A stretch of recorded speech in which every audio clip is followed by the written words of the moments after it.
Cái nào bro? Bro cái nào? Nè. Nè nè nè. Nó cái đàm bông lại rồi. Chua. Trời. Nó. À, cái nấu này. Ôi. Ông cho ba này. Cho bé. Ô này. Wow, my god. À.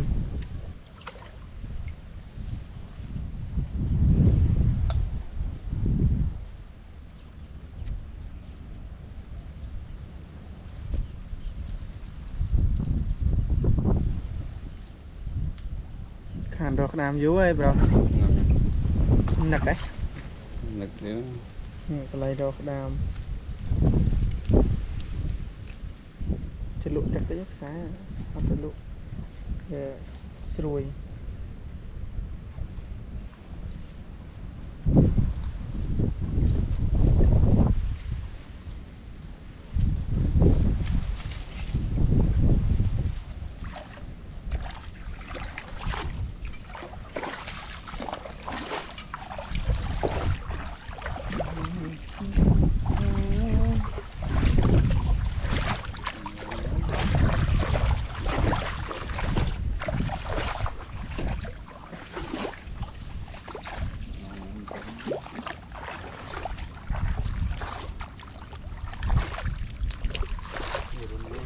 Hướng chứ này.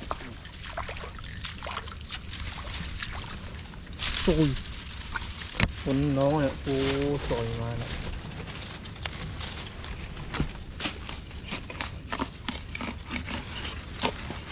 Cái này nó cuốn nó prey cuốn cái áo che trời mà.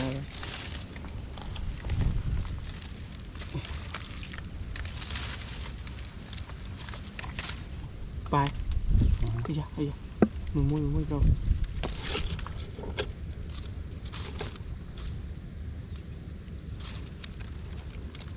Không ạ. Hùm. Ôi mà con này. Wow, oh my god.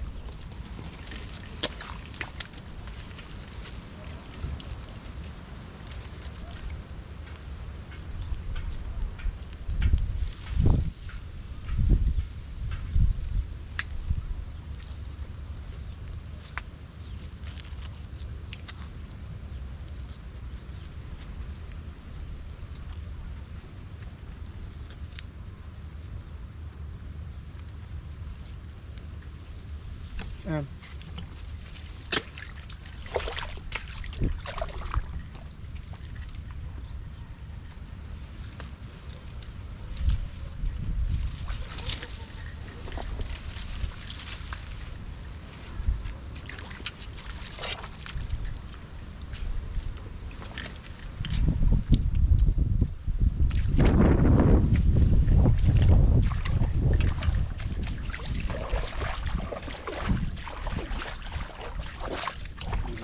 Nè.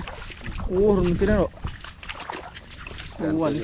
Đàn trường cái nào mà mấy chai này và bia ô tọt chứ.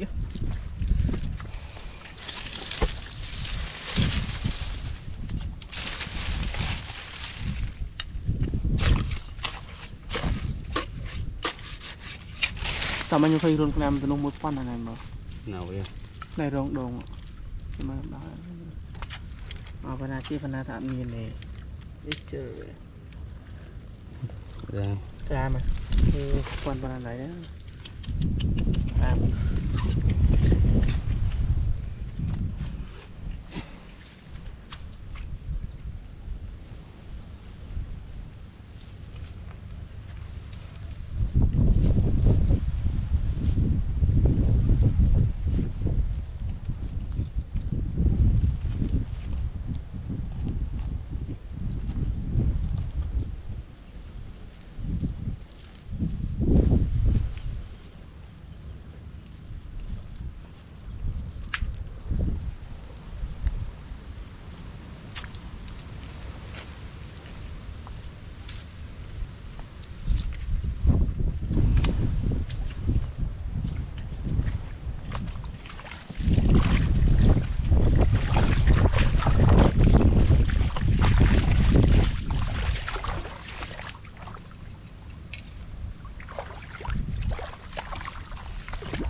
bro ô làm trời mà em bro con em tranh nhỏ như có sợ con em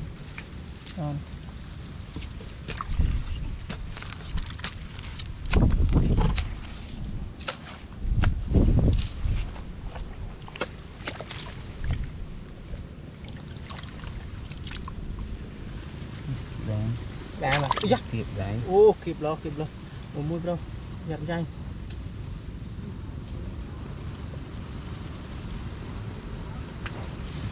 ô anh ấy thủng trời mà con nào lấy em xem tròn bài không có này con nào lấy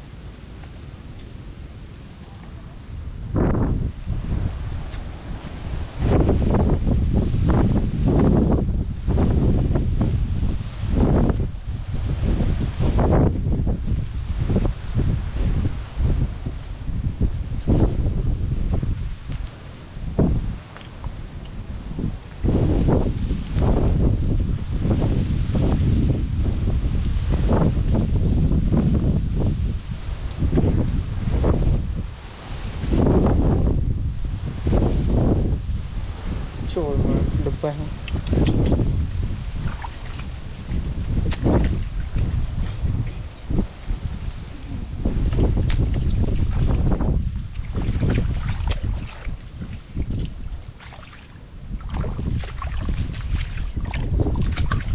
hôn này ô hôn mấy chai này trời mà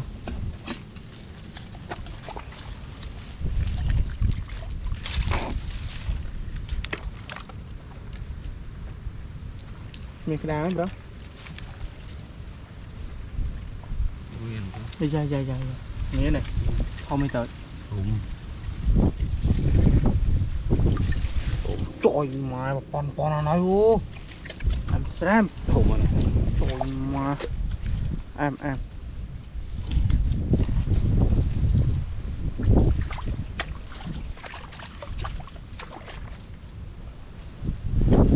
sai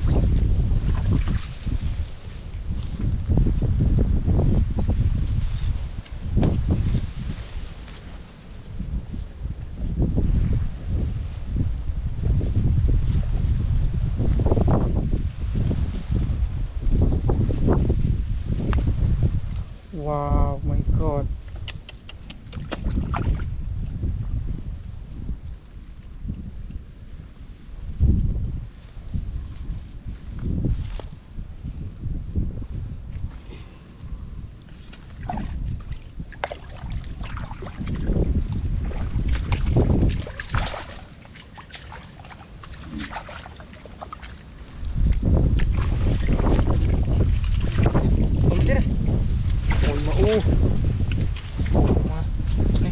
em này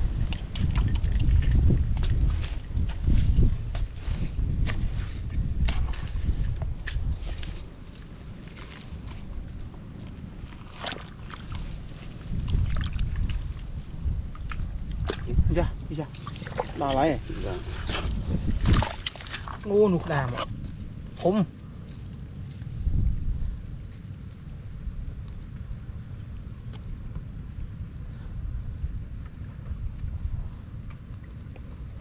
trời mà đi vào con nào đấy u ăn xem mà này vào con nào này mà wow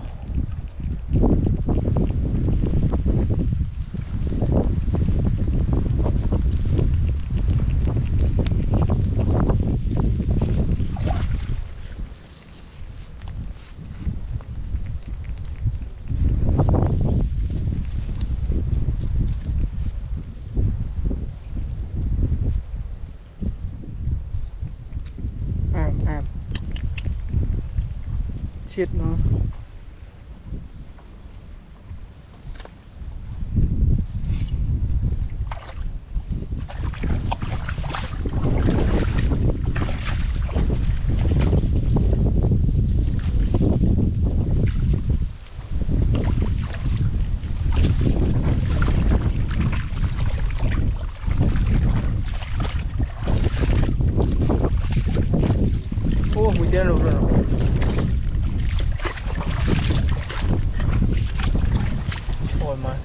chó anh mình nón á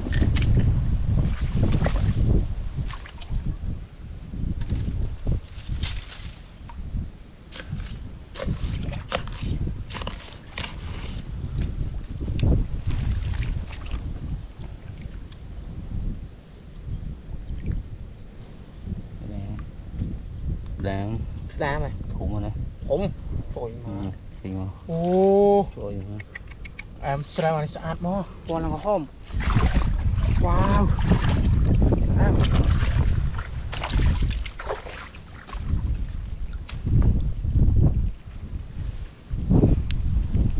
đùm bay mò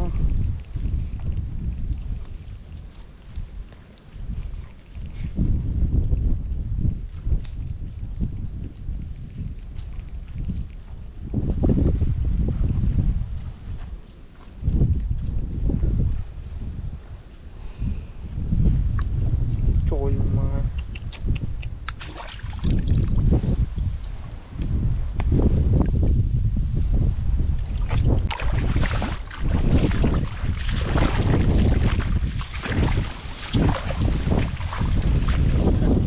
ra ô run con ăn ấy ạ đang là phơi đàn chơi phơi mò trời mai nè ô em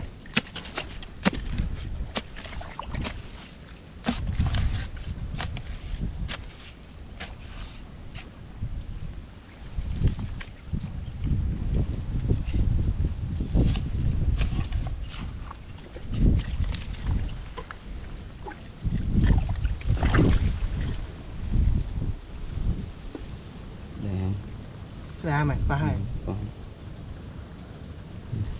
ô em con ăn này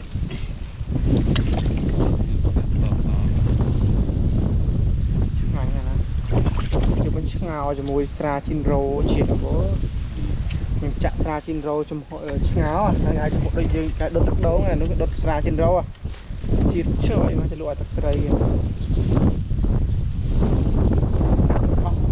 sao mà có nam pi đây ngon nó khan ngon nó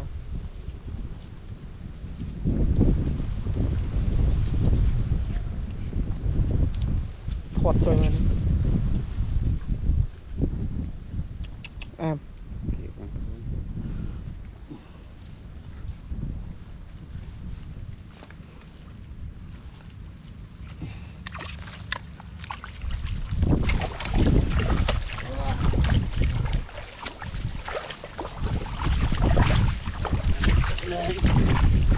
nè cái này đặt gặp tao nè cái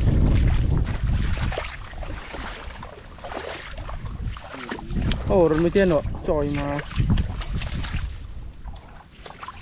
ô rồi này mày chạy không tập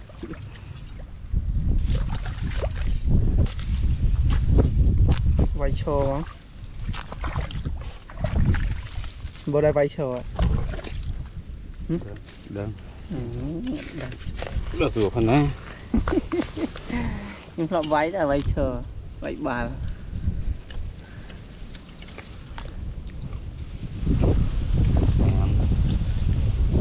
thủng thủng mày trời mà mua giặt kịp đây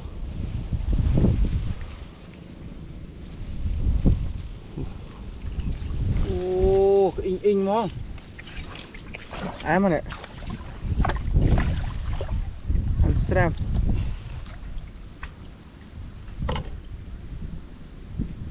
còn đang vay cho ba đấy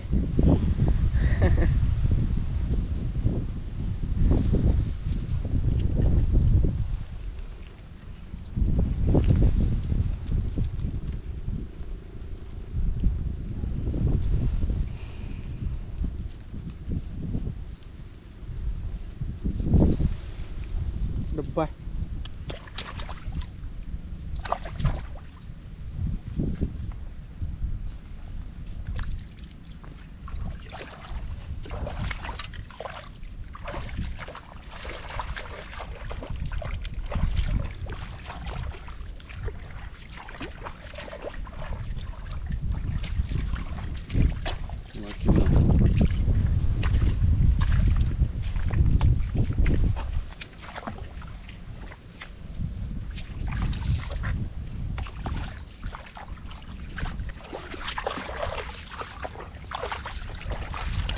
nè mà nè coi vậy không có nữa không mày ôi trời mà ôi đi con nó nói trời mà ô trời mà luôn con nó nói không mà trời mà không không sôi mà đi wow Amsterdam trời mai ô thôi Amsterdam đi cha Amsterdam cha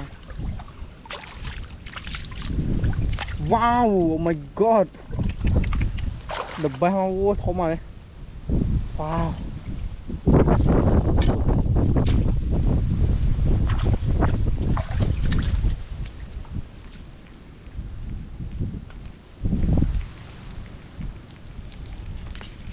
trời mà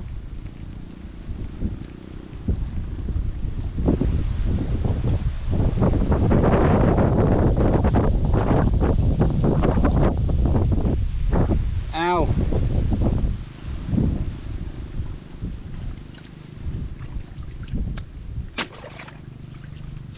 wow con này